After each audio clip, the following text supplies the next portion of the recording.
is on supporting for just transition with an emphasis on skilling and finance. And to discuss this very important session, I'm very happy to introduce our esteemed panelists for this session.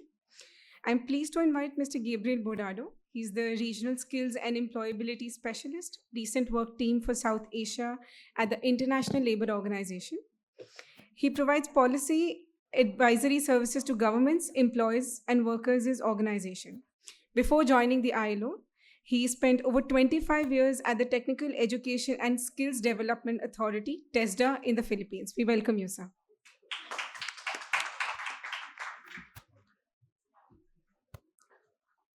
We also have Ms. Mani Khurana. She's a senior energy specialist with the World Bank and has been leading the bank's power sector engagement for critical power infrastructure and operational efficiency and financial sustainability of utilities in various states in India. She's also leading the World Bank's dialogue on energy transitions, including solar rooftop, battery storage, and offshore wind. We welcome you, ma'am. We also have with us Ms. Sabina Diwan. She is the President and Executive Director of the Just Jobs Network, an innovative research organization focusing on evidence-based solutions to inform policy and governance of labor markets in India and abroad. Before this, she served as a Senior Fellow and Director for International Economic Policy at the Center for American Progress in Washington, D.C., and has been a Senior Visiting Fellow at the Center for Policy Research in New Delhi and at the Carsey School of Public Policy at the University of New Hampshire. We welcome you, ma'am. We also have Mr. Thiru Srinivasan. He's the CEO of Center for Advanced Automotive Research established by IIT Madras. He's also the lead Government of Tamil Nadu's EV Task Force. He brings about 35 years of industry leadership experience in advanced technology and manufacturing, including 14 years in the US, and extensive engagement with the Chinese and the Southeast Asian industry. We welcome you, sir.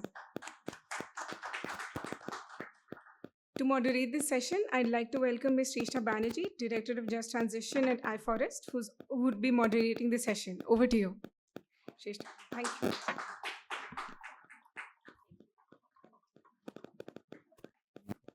Hello. Thank you. This is not the last session. We have a plenary coming up. So I hope everyone stays back and sits. We are starting a little late. So the way I'll do is I'll pose a set of opening questions to our panelists, invite the responses. If there are leading questions, I'll take, and then we'll invite the audience to interact with the panelists. And then if time left, I'll get back to our panelists. To start with, I'll start with Mr. Thiru Srinivasan because I think it's a seamless conversation which we flow from the last session. But before that, I must say this is a very mixed panel and it touches on some of the very, what I may say, bread and butter issues of just transition. There is no theory. It's all about will just transition create jobs and how it can create, how money can flow in to support some of the intervention measures, particularly for skilling and creating jobs. And if this doesn't happen, because I believe that this will determine the success of a transition going ahead. Because whatever we may create, if we cannot create better jobs, skill the people, and provide the finances where they're required, will not achieve the goals that we are aiming for. So with that, Thiru, my first question to you is, because we were in the industry session and you have been part of the industry and representing, in fact, the first EV task force in our country, which is very important. There will be a lot of disruptions that is already happening in the constructive automotive manufacturing sector, particularly. And this manufacturing segment also has a lot of informal and contractual work. So how do the EV task force is planning to manage this workforce shift in Tamil Nadu? Because Tamil Nadu is also aspiring to become an EV hub in the coming years. So if you can share your thoughts on that. This in context, I think, able to hear me? Okay. We have to understand that this is a significant transition. It's a new industry that's rapidly evolving. So it's not a very mature industry where a lot of our education and training and everything has prepared the industry for that. That's number one. On the other hand, it's also an opportunity. India is an aspiring, a rapidly growing country where our youth are very aspiring. And our MSMEs and our startups and our youth are also looking for higher value jobs. What used to be 10,000 rupees per month is okay, is now 30, 40,000 rupees.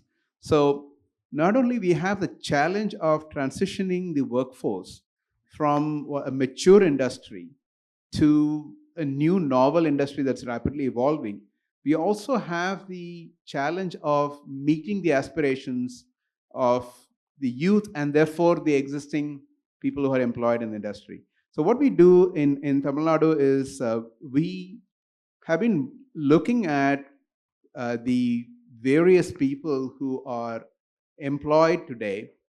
The large companies have been able to grab many of the courses that have been developed for certification. Many companies are also sponsoring that. But the challenge is with the MSMEs. We really have to do a lot of effort. What we do is we go into the MSMEs. WRA has been working with us. IFORS has been doing a lot of work in this area. We work with a lot of NGOs, and with their help and with experts, we go into the various associations and we do evangelization. We talk to them, we do awareness sessions, then people are interested. Then once we have a subset of the people who are interested, we give them a huge amount of training, right from the senior management all the way down to the people at the worker level. And then we develop proposals where they will invest into the EV sector. And we are also bringing a large number of industries, particularly OEMs and experts, in training the trainers in this aspect.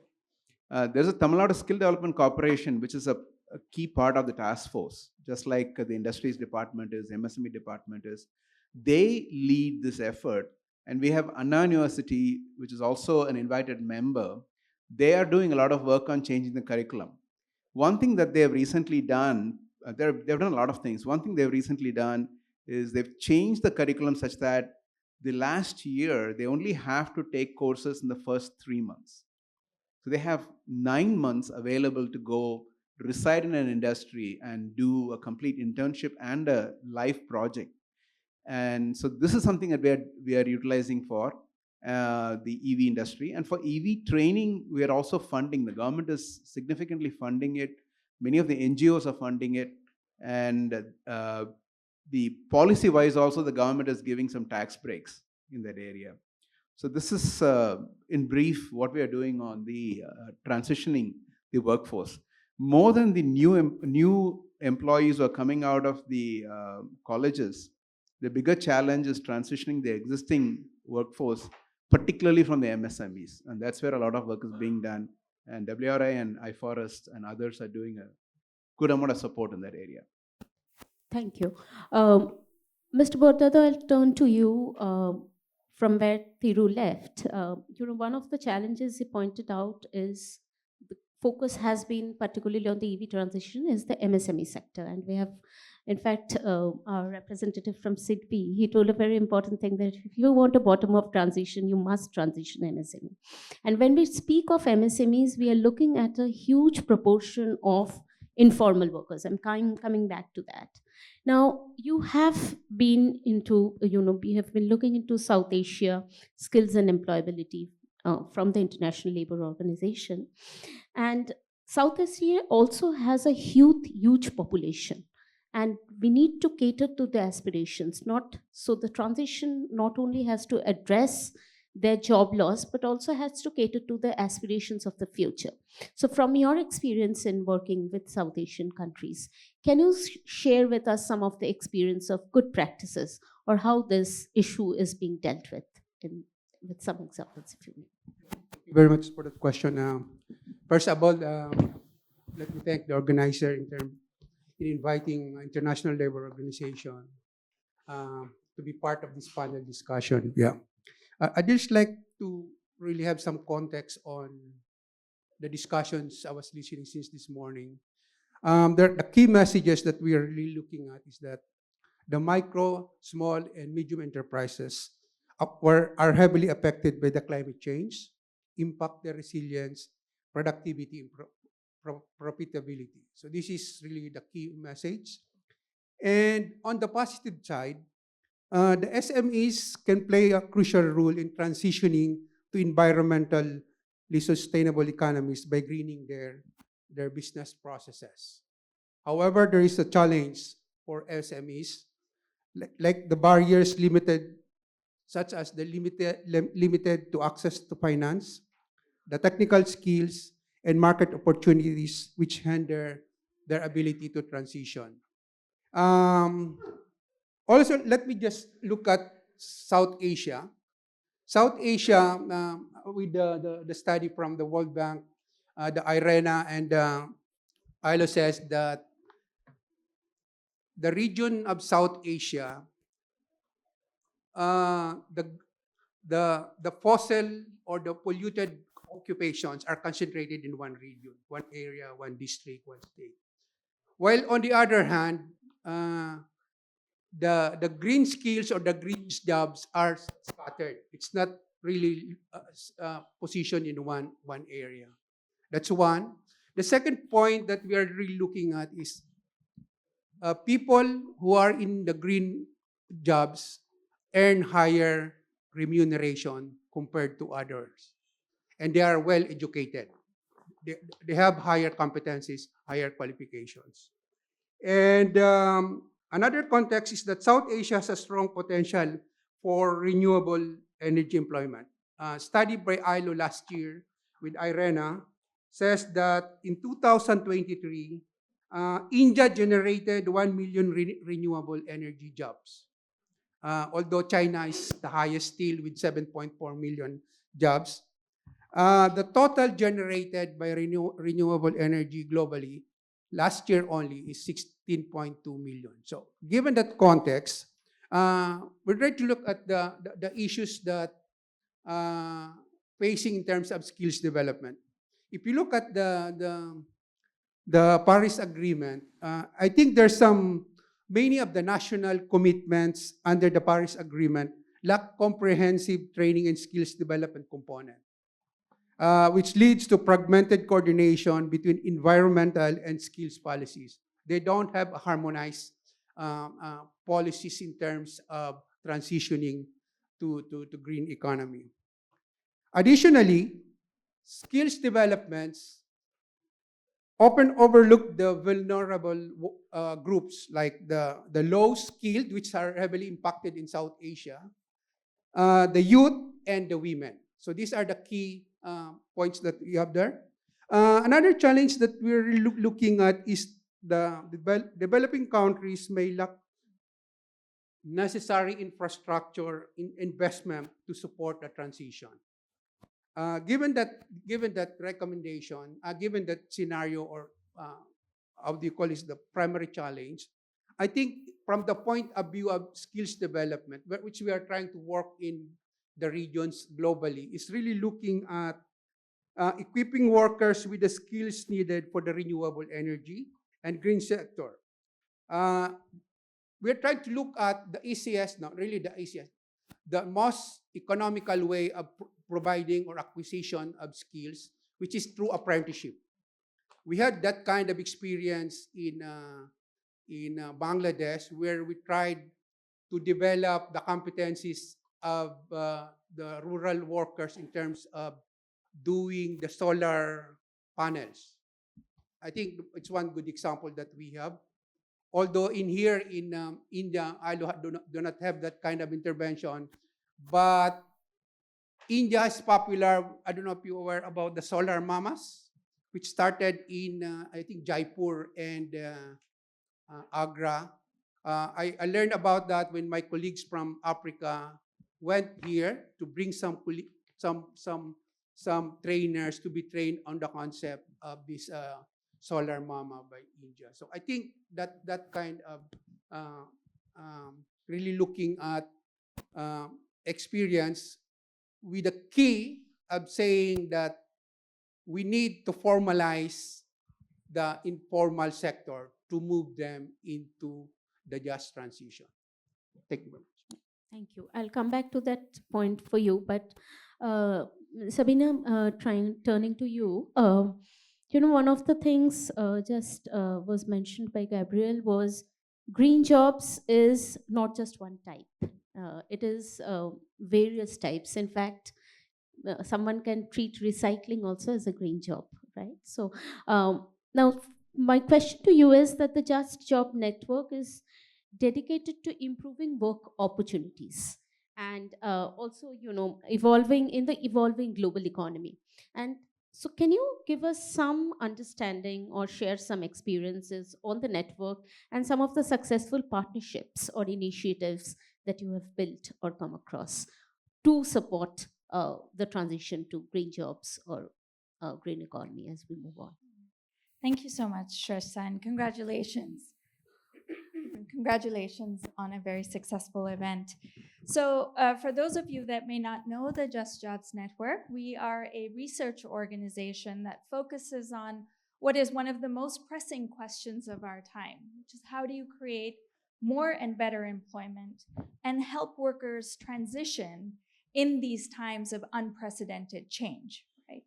So, my organization particularly looks at not just climate change and the energy transition, but also how a confluence of forces, so everything from technological change to pandemics to demographic shifts to even macroeconomic changes like rising inflation or trade shocks, how do you help craft policy and regulatory frameworks? How do you help businesses adapt to these changes so that workers can also be empowered and make these shifts, right? So that is what we do. And we have partnerships around the globe with other research institutions to sort of compare and contrast both the experiences, but also best practices in terms of policies and regulations, in terms of what works and what doesn't work.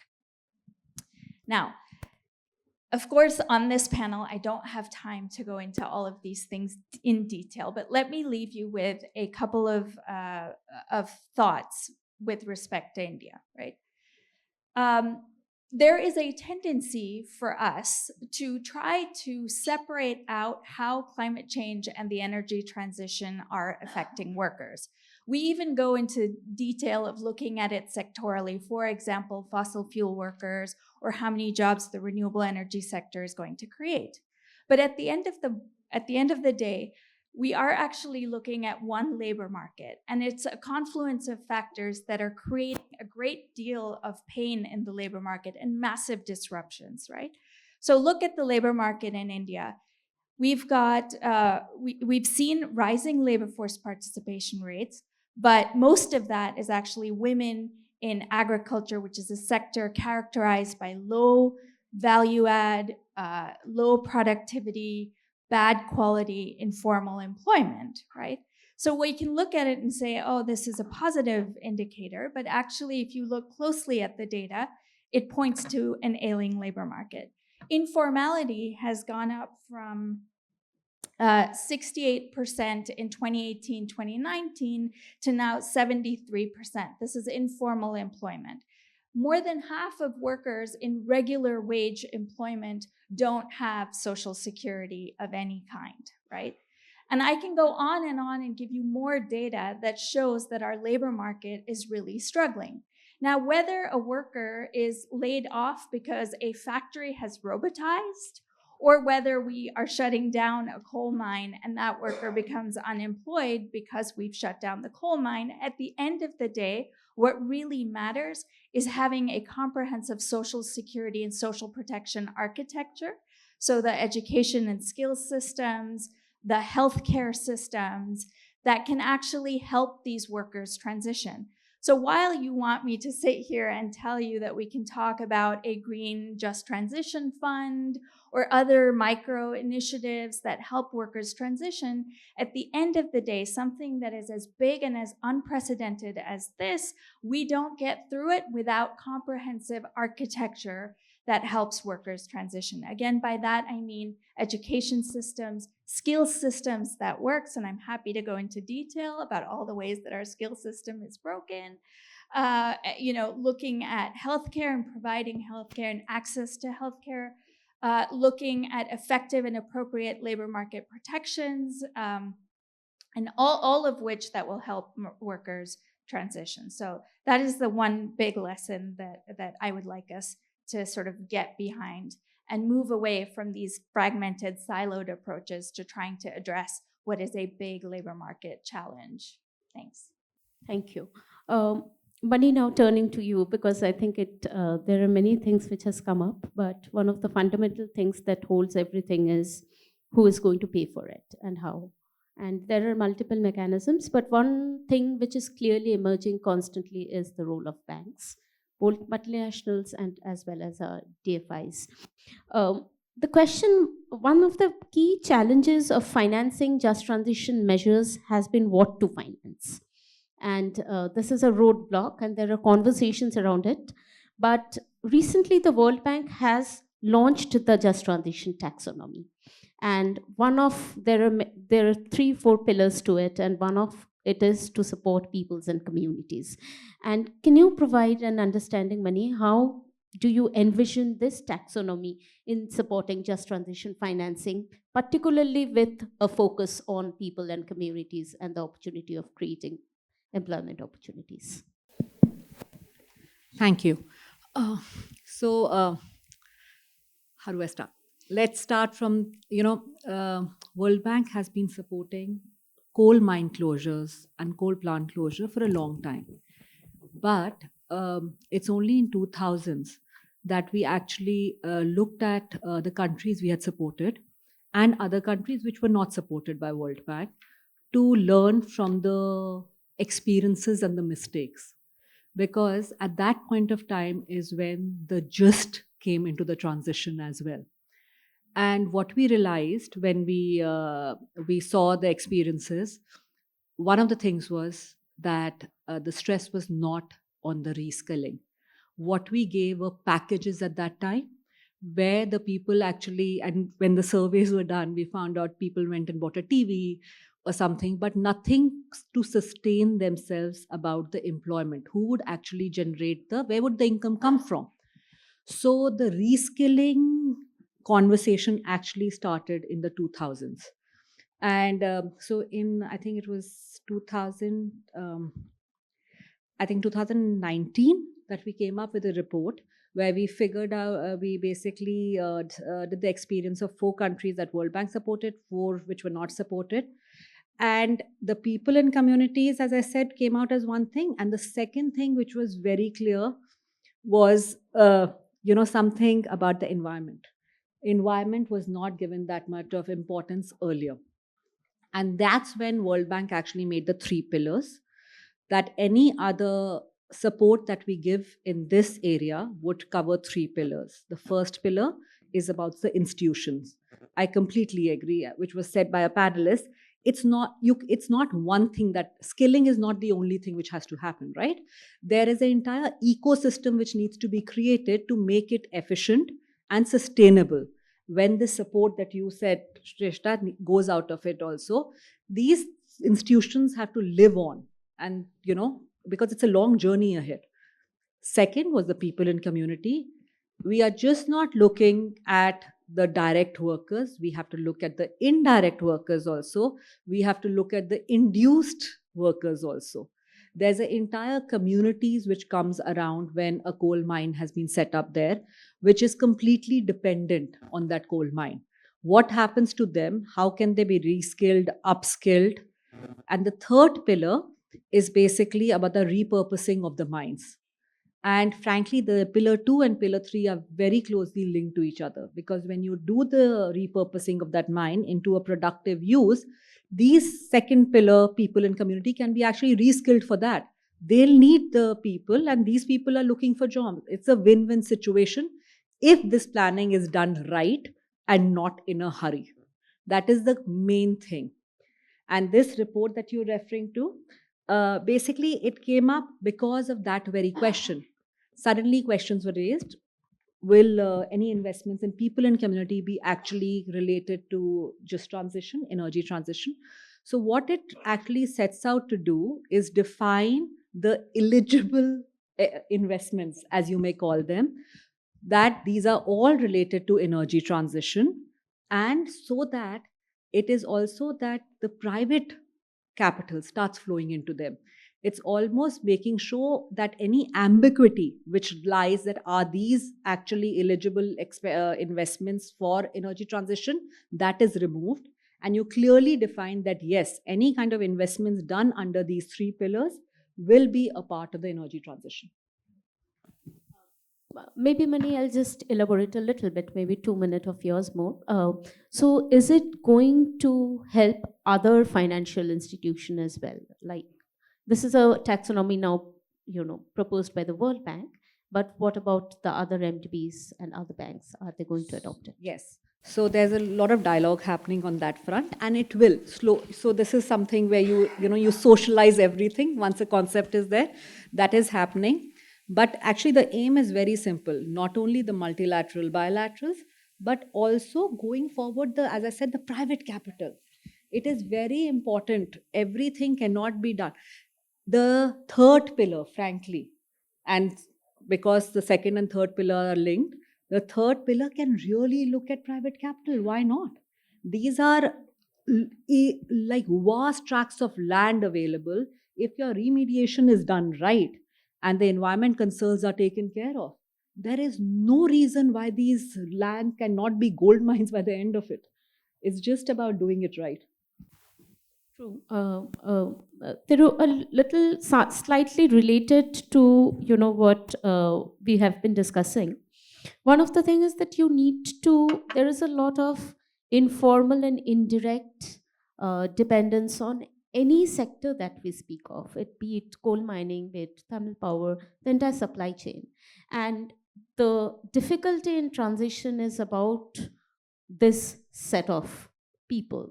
Now, so my question to you is that how is the task force working with the stakeholders in Tamil Nadu to build what we can call a robust EV ecosystem, to make sure, and what are the plans that you are putting in place to make sure that the supply chain is, any destabilization in the supply chain can be minimized and how they can be transitioned? I think the first time I spoke on the first question, we addressed the people, the skilling aspects of that, and creating the right resources. And we are blessed with a lot of resources. If we can skill them right, that's the core element. The other element is the infrastructure. You need to create the infrastructure so that not only the people are there, not only they know what to do, but they have a place to do it.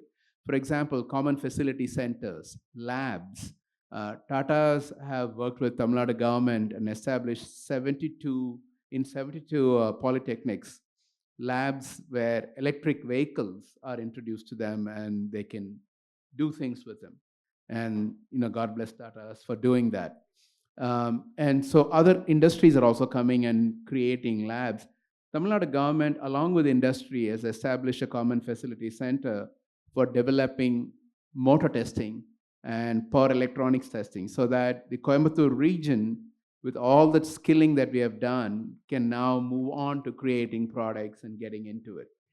And on the infrastructure, the TIDCO, taking model from the IIT Madras Research Park, is establishing university research parks, and it covers the whole amount of industry requirements. But within that, there is a focus area on the EV. So you bring problem statements from the industry to the research parks, and then the many institutions in the state are working on them. Again, that's another infrastructure. One large infrastructure that we are really struggling with despite the task force. And in the task force, we have so many people. We have industries department, we have MSME department, we have TNS, skill development department. We have people from investment, people from the infrastructure, SIPCOT, and all the other infrastructure. And I mentioned TIDCO, and then Anna University, and IIT Madras, and Startup TN. Despite all this, what we don't have, and this is a mistake we did, we don't have the charging infrastructure. Without the charging infrastructure, it's like having an auto industry without having the roads. And that is something that we are struggling with, and we are really working very hard to bring in the ESCOMs, the TANGEDCO, for example. And also, we have two problems there. One problem we have is we do not have the last mile delivery of power to the highways. And so therefore, and Tanjatko is telling we don't have money, we are running at a loss. So the charge point operators, you have to invest in drawing the power to the last mile, including the transformer and everything. It's a huge burden on these people. Second, within the cities, we do not have charging in the places where people are parking, where they're coming for shopping or for their workplace or anything. And you often see these charging points being located, for example, in an IOCL pump. The difference between charging an electric vehicle and filling a petrol vehicle is it takes 5 minutes, and a charging electric vehicle takes a half hour. So that model is not really very good. So you really need, wherever there's a parking spot, if there's an eatery out there, somebody is going to park there and go to eat, have a charging right there, because he's going to take half hour to eat and you can charge in half hour. So those are some of the things that we are doing in creating the ecosystem. It's really, really complicated, and we missed a very big part when we started in the last 6 months. We're fixing it now. Right. Can I just have a little bit more intervention? Can you also tell how the task force is addressing the issue of the service sector that is associated with the automotive sector? A Right. little. That is where the polytechnics and the skilling that we are providing. There we bring all these service sector people. So one of the things about electric vehicles, the amount of maintenance spent on them is at least half, if not lower, than an IC engine vehicle. So this is a huge impact to the service industry. So what we are doing is we're trying to bring all these people in and retrain them. And there are so many NGOs who are really supporting that.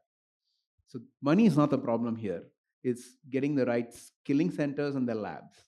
And thanks to Tatas and others, we now have the labs where we are able to bring them back and train them. The second thing is, how do we also train the people who are buying the vehicles for them to be aware of maintaining them? So there is a lot of education that needs to happen. I think awareness and training courses need to be done for the next 2 to 3 years, if not more, on a very, very ongoing basis for EV industry to really happen successfully. I'll just pose one more question and then I'll open it up to the floor. Gabriel, my question to you is, we stopped for example, the task force has talked about treating labs and training centers to support the servicing sector, which has a lot of informal workers, in a more structured fashion. In your experience, any experience from the ILO side, or the ILO is proposing to provide a structured solution to the transition of informal workers? Because this is something everyone talks about, but no one really knows what to exactly do about it.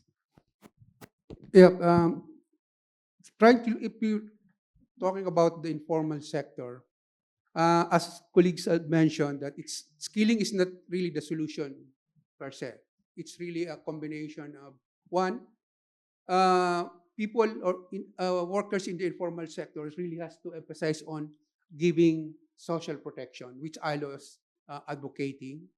And second is we're trying to look at two-level strategies in terms of skilling.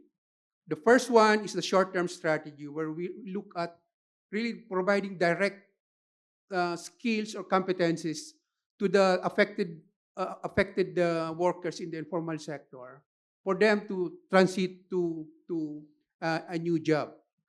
The second strategy is the which we call as the long-term strategy, focus on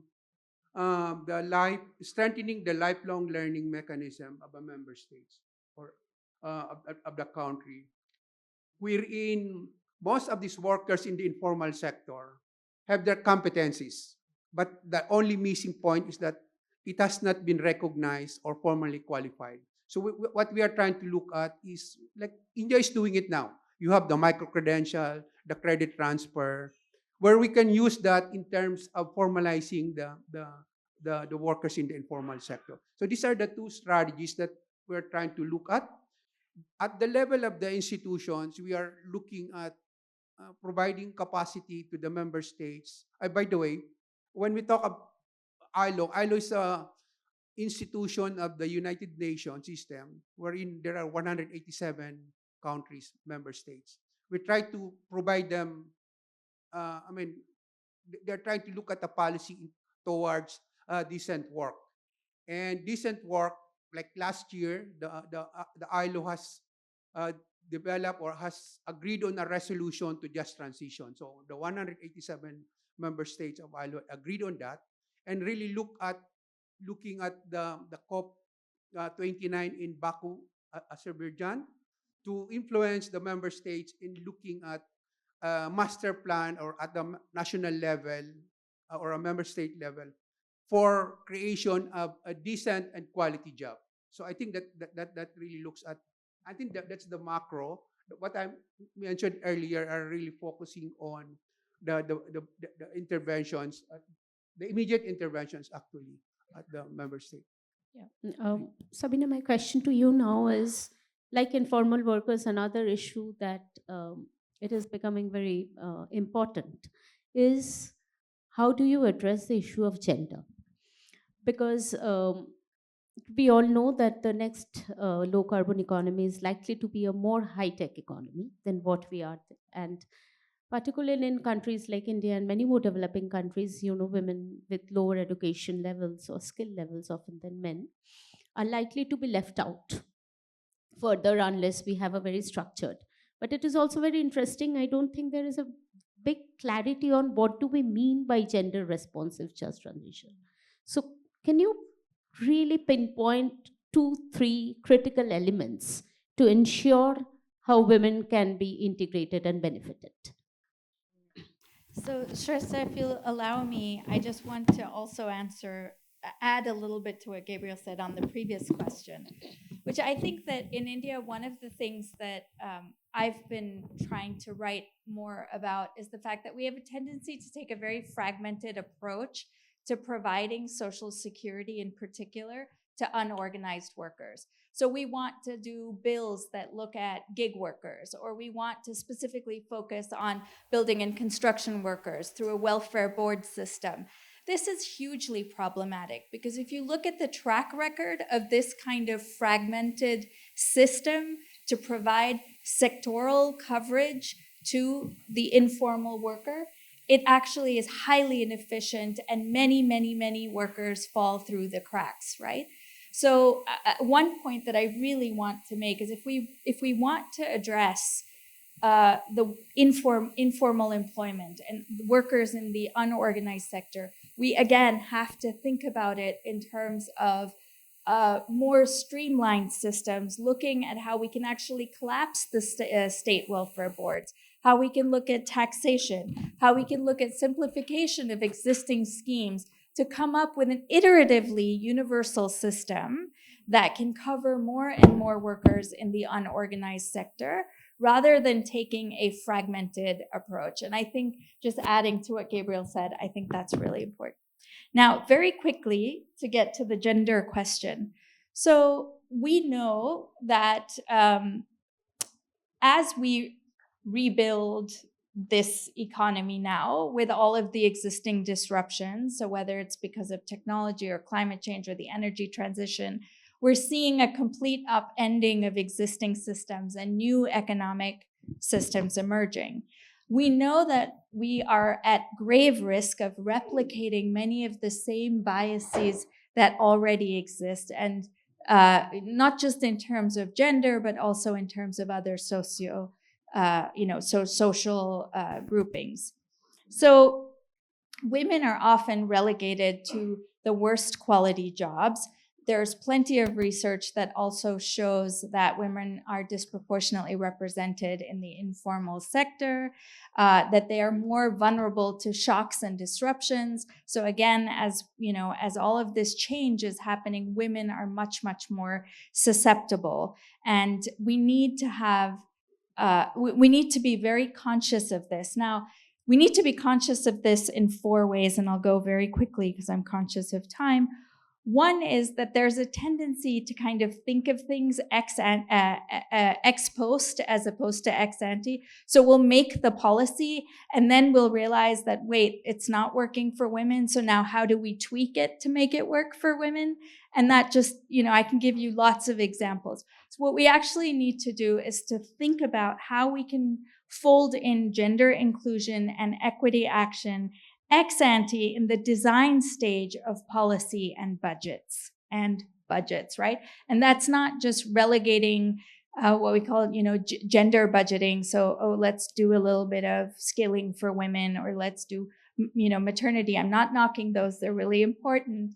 But there's a tendency to say, okay, let's just do this extra stuff for women, as opposed to actually thinking ex ante, how do we incorporate women's considerations in policy and budgets from the design stage? That's number one. Number two, specific actions on the ground. So things like safety, access to skills, access to jobs, right? And what do I mean by access to jobs? There are tons of demand side barriers. When my organization does primary field work on the ground, we get employers that outright tell us that we don't want women workers because they're a liability, and or that they're not as productive as men. So we actually need to address all of these actions on the ground: childcare, hostels, addressing women's mobility constraints through free bus transport schemes. All of those things on the ground matter. Number three, we need to address social norms that keep women out of jobs, right? And finally, part of the empowerment agenda is also increasing women's participation in non-traditional roles. So the more women you see in police forces or driving buses, it creates a sense of the empowered women going out to claim public spaces. All of those factors, I think, will create a better opportunity for women to be equal players in the just transition. Thanks. Thank you. In the sense of time, first I'll take questions from the audience, and if time left, I can come back. So any questions, please? Yeah, Okay. can I? We have one in the front, two in the middle, and one in the back. So 4. Let's collect together. Yeah. So this is Gunajit from iForest. So as we discussed about these complex issues today, one typical notion that we have, especially in the skilling ecosystem in India, that the entire skilling ecosystem is reactive. So whatever is needed, we sort of respond to it after a certain lag of time, right? So considering that just transition has to be much more fast forward, how do we relook at our skilling ecosystem overall? And also along with it, when we talk about access to skilling and access to jobs, so what happens is, because of lack of skilling, people migrate from multiple places to certain hubs, creating further stresses and poorer living conditions, again, deteriorated just transition, we can say. And again, the jobs that is available after the skilling is also in particular hubs. So how do we look at really infrastructures, skilling ecosystems, and sort of developing the skilling curriculum and the pathways, so that from here onwards, in just transition, we can create leaders from an early age rather than being reactive to it? No, in fact, I'm just going to add to the first question that Gunajit asked. Ms. Devan, you will have to tell us about the broken skilling system. Okay, so take few minutes. Do tell us what are the problems.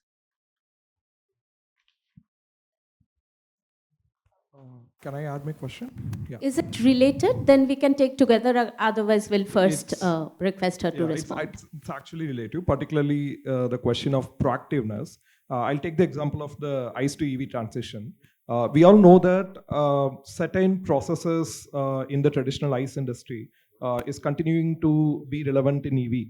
So for them, it's a direct transition.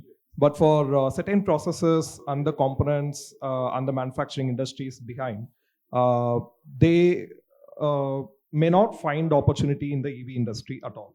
So they will have to look at different industries. So now we are looking at cross-sectoral skilling or enabling jobs from one sector, which is like automotive, to that of a different sector. Similarly, like Mr. Thiru has mentioned on the service sector as well, irrespective of providing skilling to the mechanics on EV service, the value of whatever can come from this service is definitely going down. So how do we compensate the loss of the value for the workers in the service side, and also in the manufacturing side? How do we enable cross-sectoral skilling? Have any of the institutions, whoever is in the panel, thought about this question? Because I've seen in most places, the focus is on EV skilling rather than this moving out of EV skilling. So wanted to bring that here. Yeah, thanks. Given that we have 5 to 7 minutes left, you may take it, but we can start with Sabina, Mani, Thiro, anyone wants to respond to that. Yeah. Okay, thank you, Shrestha. And any more questions from the audience after this? If time, please be sharp, little bit, without context. Let me answer first. Okay, so very quickly, the broken skills system. If you look at the last wave of the PLFS data, after a decade of Skill India and emphasis on various skilling programs at the central and state levels, only 4% of respondents actually identify as having any kind of formal training. This is as per the last wave of the PLFS data. If you include informal, then it's just over 20%. I believe it's 21% or so that recognize, that identify as having any informal or formal skills training at all. So you would think, number one, after all of this emphasis that we put on skills training, short-term, long-term training programs, that you would have a larger proportion of respondents identify as having formal skills training. It was only 4% as per the previous wave of the PLFS, okay? A reality check there. Number two, we talk about models of skills training in other countries. Germany comes to mind, Switzerland comes to mind. Let's not forget that these countries have requisite levels of education, which we do not, right? There is plenty of evidence that suggests that the quality of our education is very poor. And our skills training system, particularly short-term training programs, have evolved as Band-Aid solutions to years of poor quality education. Okay, now connect that to the fact that we have technological change, climate change, energy transition, many of these which are relying on technology and use technology. We know that technology requires a higher level, not just of skill, but of requisite education, right? You cannot even use Facebook or WhatsApp effectively if you don't have a basic level of education, right? And those are just social media apps. But if we're talking about leveraging technology for work, technology essentially is skill biased. It requires requisite levels of education, which a majority of our young populations actually struggle with. Number three is a skills mismatch, and then I'll stop after this. But the skills mismatch, the fact that most of our skills training system is supply focused. We create these ITIs, half of which have vacant seats, with no actual connection to what industry needs, what the requirements are. And so there's this huge disconnect between what the market demands in terms of skilling and what our architecture is designed to provide.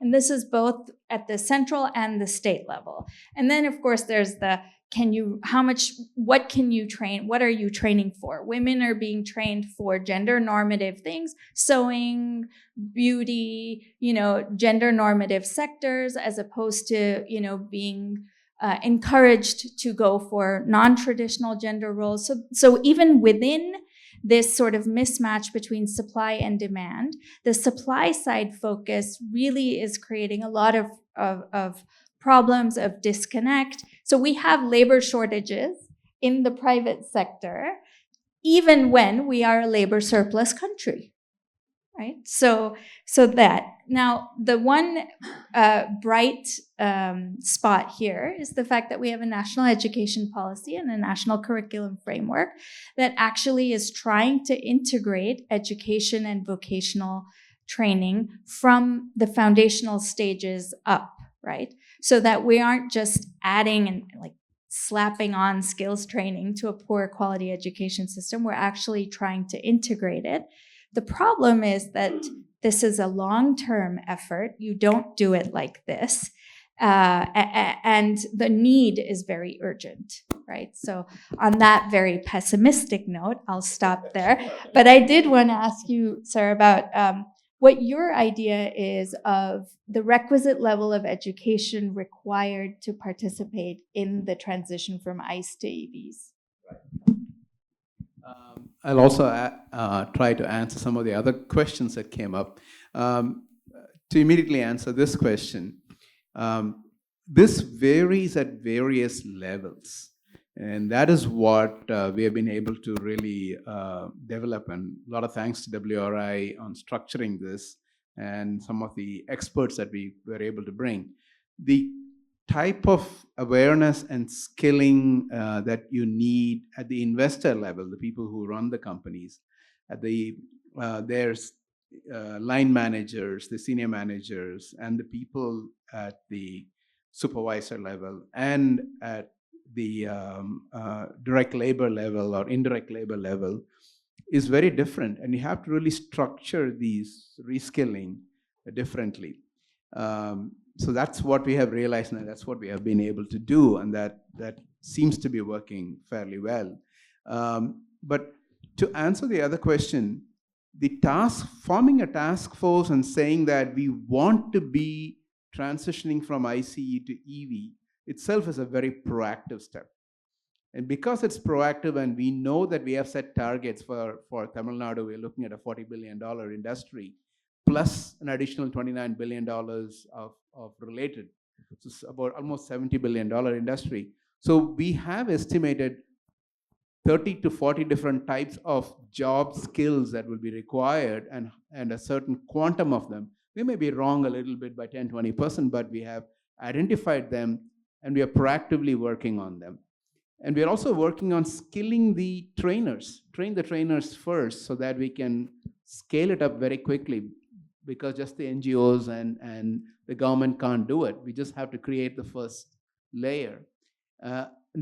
Talking about preventing people from moving into one location, that's definitely a challenge.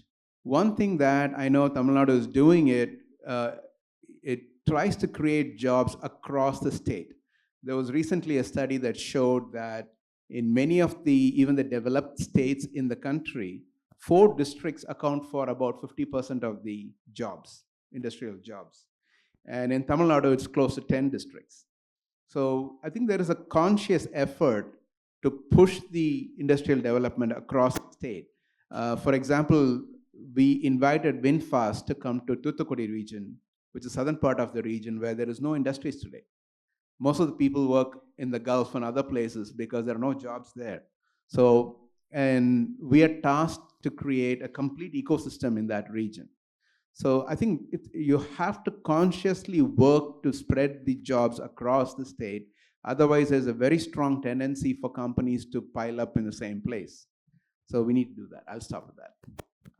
I'll stop at that too, because we are running out of time of the session, but our speakers are here. If they agree to stay back, we have a high tea, but I'll close it because we have to start the plenary. Thank you all for your patience, because I think where we stop, and I'm an ardent reader of our plenary speaker today, Dr. Mashelkar, who is with us. He's very pragmatic, and he talks about technology, and I have been recently listening to him a lot, reading him, and he tells that education is the currency of tomorrow. And I think it's such a powerful message. And what we all have been trying to discuss is it's not just one stopgap solution, but you need foundational changes to drive this transformation. And with that, I will stop. Thank you all very much.